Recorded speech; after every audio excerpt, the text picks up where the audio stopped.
Hey ladies, this is Antje Boyd, of course, your fierce leader of the Attraction Alchemy online show where single successful women become the enchantress who grants her own wishes and manifests her forever love. And today is, I am so stoked. I'm so excited. I'm speechless. I don't know. Ladies, what about you? But what do you think about this amazing lady on the other side of me here? Wow. Everyone might be like, what is going on? So this is Amelia Fortes. And let me tell you about her. And actually, she's going to tell you just in a minute. Why is she dressed like that?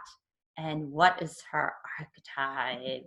So Amelia Fortes is a Filipino-American professional speaker and self-love coach. She specializes in helping women transform their dating madness into romantic magic, find their ideal career direction, and she can even translate your dreams. She grew up the youngest of 5 siblings in a single-parent household in Jamaica, Queens, New York.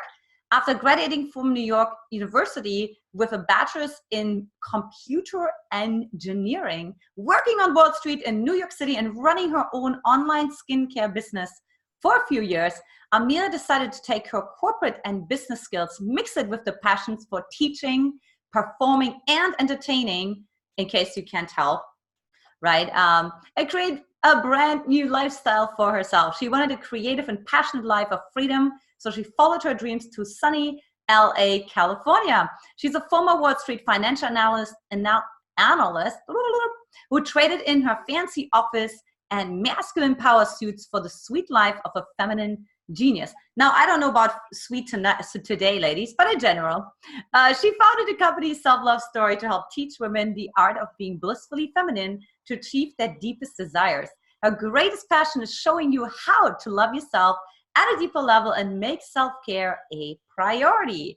As a love and relationship expert, she uses her intuition and loving guidance to help frustrated women feel free and delicious. That's one of my favorite words. How did you know?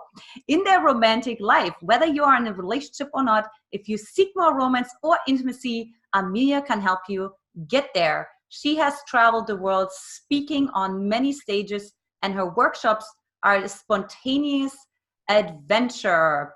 So with that, welcome, Amelia. Hi. So much more, ladies, but let's keep it at that. So I am so excited because we're going to talk about your archetype. And I think your archetype is like the most important thing that so many women are just kind of running away from and not understanding, because they're not understanding it. They're not understanding the power of it. They're not understanding the potency of it. So tell us about the shadow that you picked today. Well, I love to explain shadow using Carl Jung's definition because he was the first person to really speak about it. Mm-hmm. And so your shadow is the part of you, your personality, your needs, your desires, your wants that you have rejected, or that you, for whatever reason, said, this is bad to be like this is bad to want this. And so usually you unconsciously have rejected it and essentially put it in the shadows, or as we say, sweep it under the rug. Mm-hmm. And because you've rejected it, there's a conscious part of you that wants to pretend like it's not there, like it doesn't exist. But the problem is, and I love that you said it, the reason why it's so important is because just because you rejected it doesn't mean that it's not there, and doesn't mean that it's not part of you. And the real beautiful thing about it is that your shadows actually hold some of the deepest truths and some of your greatest strengths that you bring to the table. So in essence, we're like cutting off, we think we're cutting off a bad part of us, but we're actually cutting off really essential, important parts of us, which is not just important for life, but for relationships as well. I really love that so much. And just really talking about the gold, that's in the shadow, right? And so let's really talk about what is the shadow. So the everyday woman, right, single, successful, comes to us and is like, I have really no idea. Yeah, sure, I think I heard of Carl Jung, but like even like in everyday life, like the shadow showing up. I mean, showing up for me, just showed up last night, knocked on the door all the time, right? And I'm like, okay, I'm gonna open the door, right? So what are some examples of shadows that women can observe inside of themselves, like literally on a daily basis?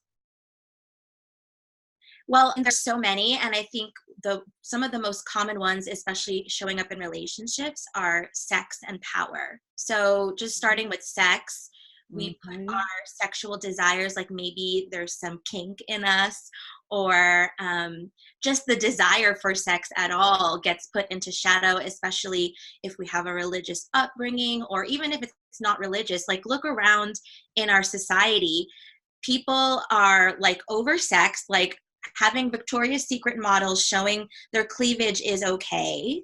Yet it's like, it's okay to be sexy, but don't be too sexy. Like, don't be a whore, don't be a slut.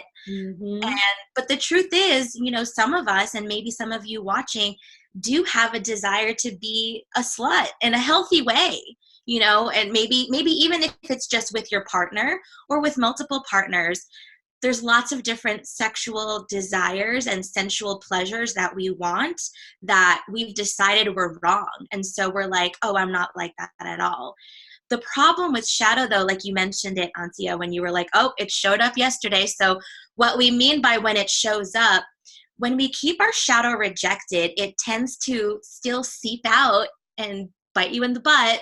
So, you know, a lot of times I think when we put sex and sexual desire into shadow, that can seep out in the form of infidelity and cheating. So that's something that, and you can say to yourself, like, I know if you're watching, like, okay, I'm not a cheater. I love my husband, or I love my man, or I love the guy that I'm dating. But sometimes it seeps out. I mean, I know for me in my personal experiences, I've done some things that it's like, oh my gosh, this isn't me. I would never do this. But obviously it is me. Like, we always say that's not me, but it's like, well, who is it then? Your representative? Is it some alien snatcher took your body? Like, it's you. So that's kind of what happens when things seep out sideways in ways that we don't want. That's not in integrity with who we want to be, but because we're rejecting this part of us, it just like, boop, pops up. So I hope that makes sense. Yeah, totally. Right. And just where like society would judge us. And for me personally, you know, like my two main shadows just from my parents were arrogance and selfishness. Right. So, like, even if you don't go like super extreme, like even if we just go like, hey, on a day-to-day basis, you know what happens when you step into your power.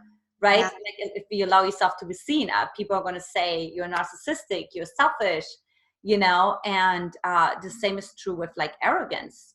You know, I was called arrogant in front of like, I don't know, 300 business women by a woman who did like a hot seat with me. And I immediately did like a sexy dance afterwards. I'm like, ooh, I'm so arrogant. I'm so naughty, right? like, you know, can we find like that turn on in the arrogance, right? Can we find the turn on in wanting to, well, not wanting to cheat, but like whatever, like what kind of woman would want to cheat? Like what's going on for her, right? Like maybe it's the explorer. Adventure. Right? Adventure, exploration, right? Experimentation. So always thinking about, let's talk more about that. Yeah. So, I mean, cheating is bad. Yes. Right. Yeah. So the way, and I actually learned this from one of my coaches, her name is Joanna Lindenbaum, but she helps you see like there's a spectrum, you know, and there's a healthy center, right? So let's take the cheating and the sex, for example. So when you're on either side of the spectrum, sometimes you're either hyperactive in that shadow or hypoactive. So with sex, if you've put sex into shadow, hyperactive can look like, you know, you're cheating, you're having sex with people that may be in dangerous situations, or with people that you probably shouldn't be sleeping with, or you're having sex or you're doing sexual activity that isn't really in alignment with what you want and who you are. Mm-hmm. And then the hypo is you're just completely shut down sexually. Like even hearing the word sex or slut makes you uncomfortable and you shut down, and maybe you haven't had sex in a really long time. So there's the hypo and hyper spectrum of how your shadow can act out. But the healthy medium for, let's say, sex would be that you fully own and accept your desires, that you are seeking out sexual activity and pleasure that is with the partner or partners who are safe for you. It's consensual. So you have to find that center. Right. You know, so for example, with arrogance, right? The hyper could be you're just bulldozing people and you don't give a crap about how other people feel, and you're like, it's my way or the highway. Mm-hmm. The hypo version could be you're a doormat and you just let everyone bulldoze you. But like a healthy, like what would a healthy expression of arrogance be? It would be self-love. It would be confidence. It would be power. You know, like you said, you did that sexy dance in front of everyone and you're like, I'm so arrogant. Yeah. It doesn't have to be, arrogance doesn't have to be bulldozing people and squashing people like a bug or treating people like crap.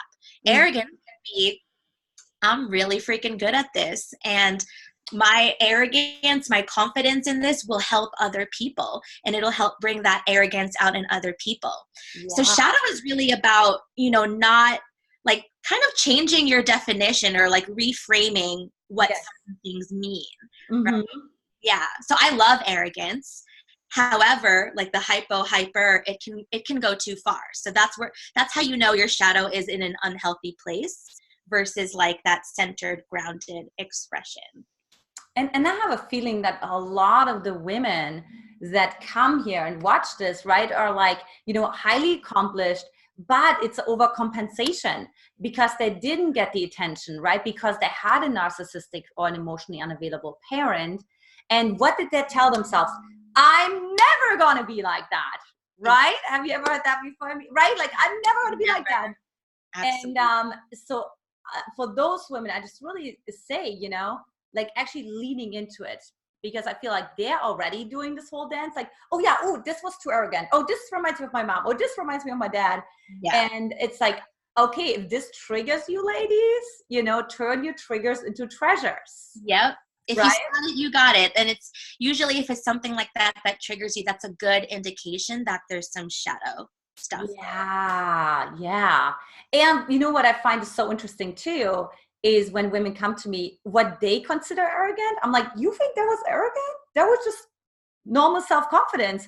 No, but that reminded me of my mom. And like, I'm like, that's why, right? And so sometimes I feel like, how do you feel about like, you know, like pushing the boundaries a little bit, because our self-perception is off, right? Our self-perception is totally, you know, distorted. Yeah. Well, you know, the whole thing about it reminds me of my mother, reminds me of my father or whoever, or if there's something in another woman or another person that really like grinds your gears. Right. I heard once, and I love this, it's like, you know, if someone's pushing your buttons, you know, you're the one with the button. So ladies, write that down. That's a tweetable right there, you know. If someone's pushing your buttons, you're the one with the button.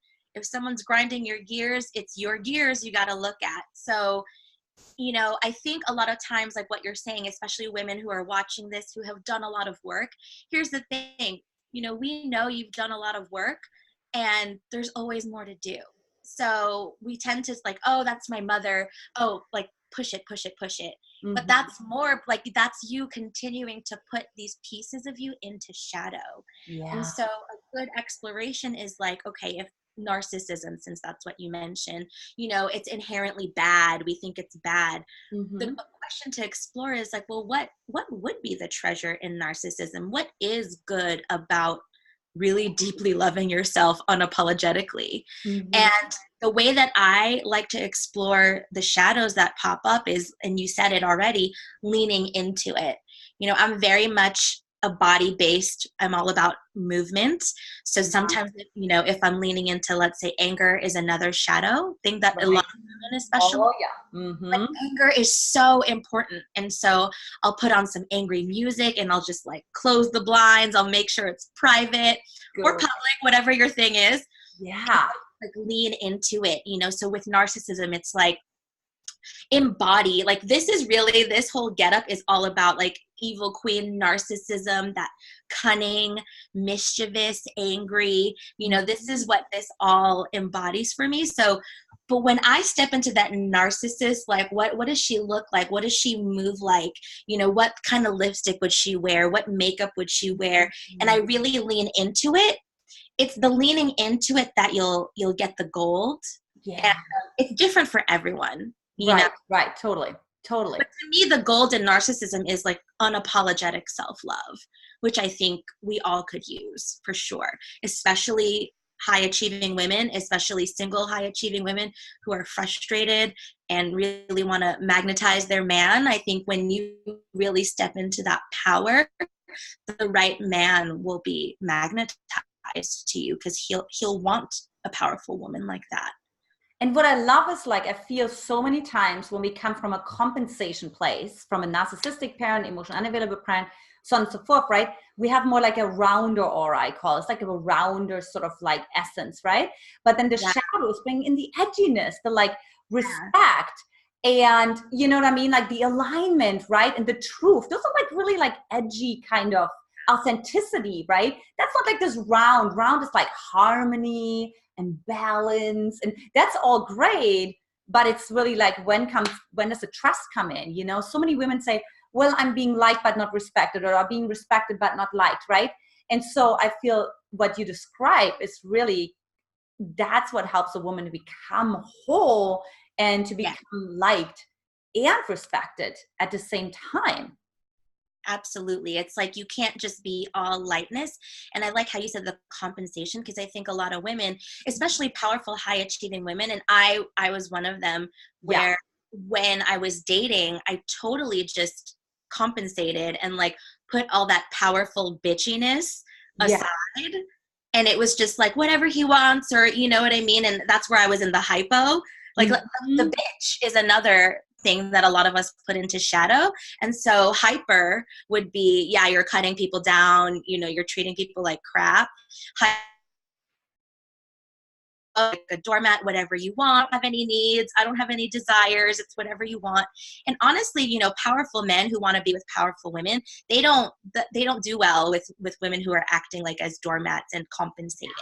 So what is that healthy expression, you know? And even today, as Auntie and I are talking, I invite all of you watching, like, your expression, your gold, your treasure is unique to you. So let our conversation really inspire you to, like, what would the healthy bitch look like for you, or the healthy narcissist, the healthy arrogant one, you know, the healthy cunning mischievous one look like for you? Because, you know, we can talk about what it looks like for us, but for you it's different for all of us, for sure. And what I love about that, right, is like, because I actually feel like, ooh, I just feel like juicy and turned on, like, this sounds so good. And now why is that? Because it's owned, right? Like, when it's not owned, that's when it gets dangerous, you know, when it's disowned, ladies. But if you're leaning into it, you know, you're actually owning it. And so it's an alignment, right?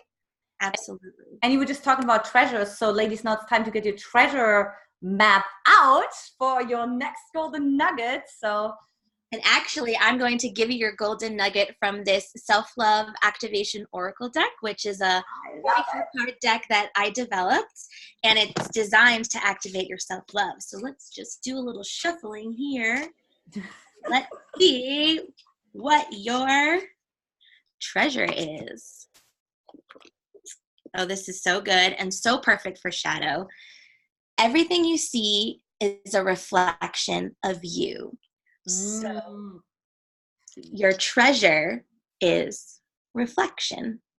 I love that. It's so deep, ladies. I just really want to sit with that. So go ahead, put that onto your treasure map. reflection, right? They're like, oh my God. And I love the shadow, right? I don't know if I told you, Amelia, but Brody and I, we did a whole shadow ceremony the night before our wedding. So good. And just really acknowledge the deepest, darkest fears. Him like being trapped in marriage, me not being good enough.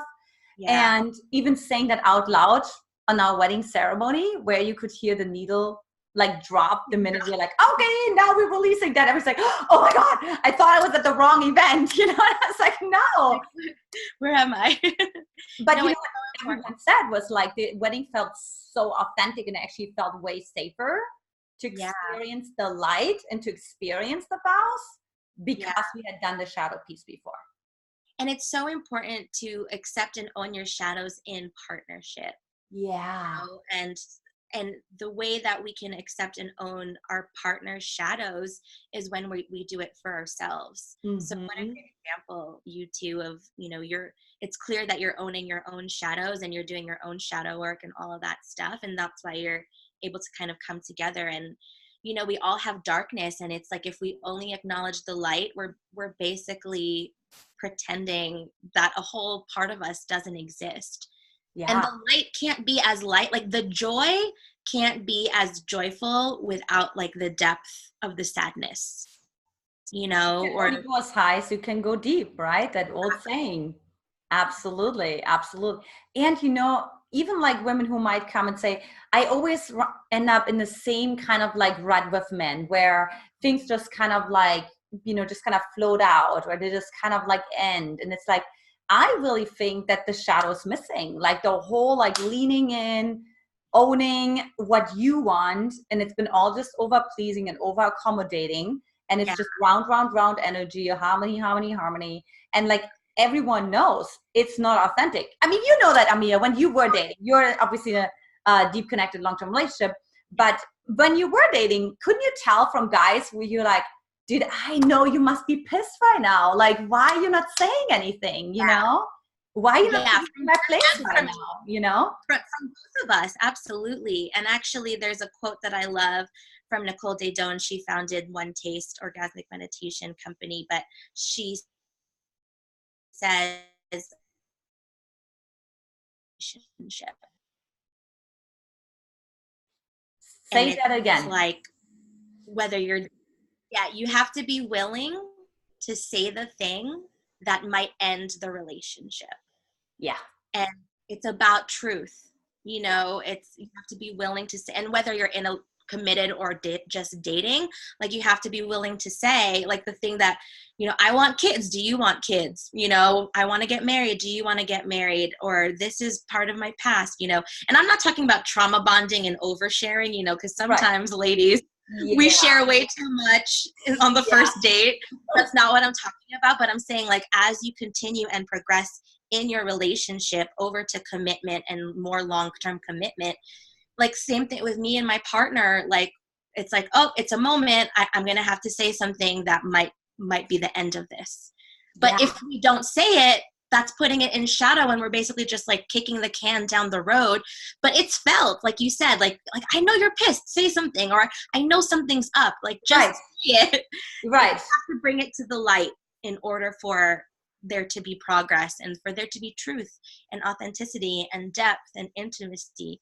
I think a lot of us single women, like when I was single, it's like we say we want depth, we say we want love, we say we want intimacy, but this archetype is really about like, okay, lady, you say you want it, you got to do the work for it. You like, here it is. This is what it looks like. It doesn't look like a romantic comedy every day. Sometimes it's really ugly and messy.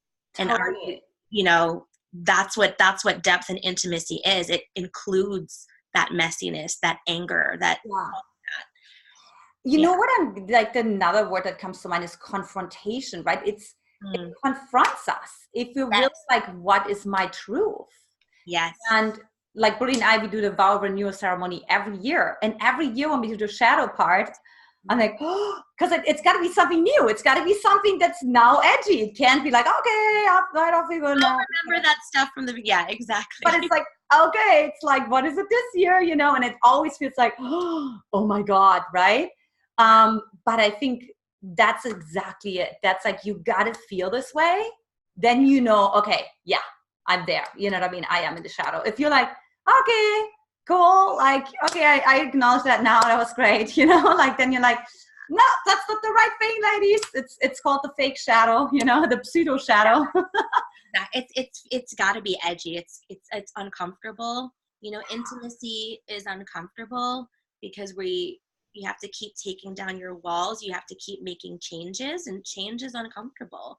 And I think too, when it comes to like either magnetizing or like like, you know, because once you're done with this summit, you'll be magnetizing the men like crazy, right? So Yeah. you're not choosing, and it's like, okay, well, another piece of it is like, who do I want to like do this shadow work with? Who do I want to be in the trenches and in the darkness with?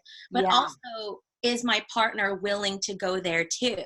Yeah. Right? Because you can't be like dragging him down to the depths if he doesn't want to go, and vice versa, or to the heights, whatever it is. And that's what partnership is. It's choosing the person who will ebb and flow with you. And even when you're like kind of on different paths, like you can still remain in partnership, remain in communication, remain totally.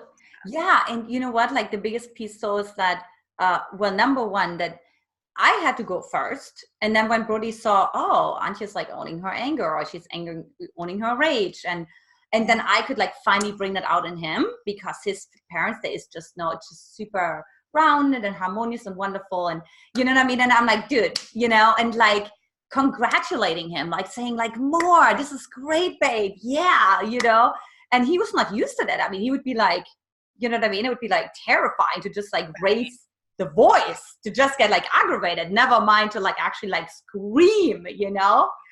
And you're so right. It's such a gift to our partners. Yeah, I love that you mentioned about needing to go first, because a lot of times, you know, and it's different. Like some men are more feminine, masculine, like whatever, but you know, the feminine or the emotions is what gives permission for like everyone around to do it. And so especially single ladies, you know, the way that you know who your man is, who you are, is if you let yourself go there. So like for me, one of the ways that I knew that Justin was my man was because in the very beginning of our relationship, when we were just dating, we weren't even like Facebook official.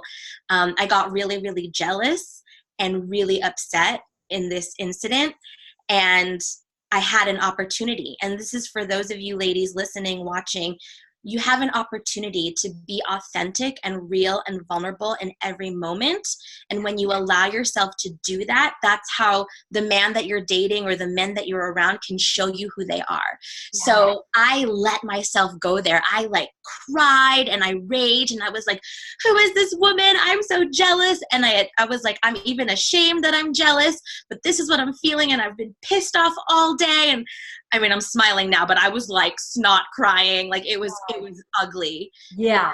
Yeah. But he saw the beauty in that. Mm-hmm. And he was like, I'm so sorry that you've been holding on to that. Thank you. Thank you for telling me the truth. Thank you for showing me the truth.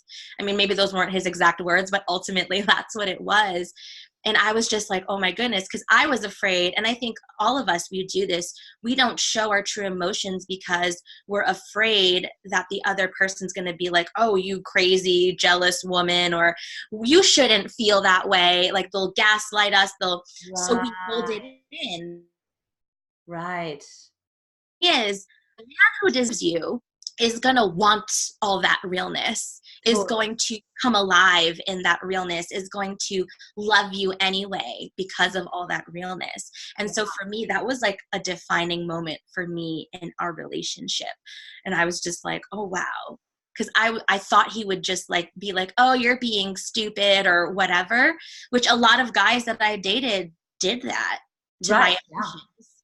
And this was a man, you know, and he continuously to this day is like, do you need to cry? Do you need to scream? Do you need to throw a pillow? Do you need to yell at me? Like, what do you need? Yeah.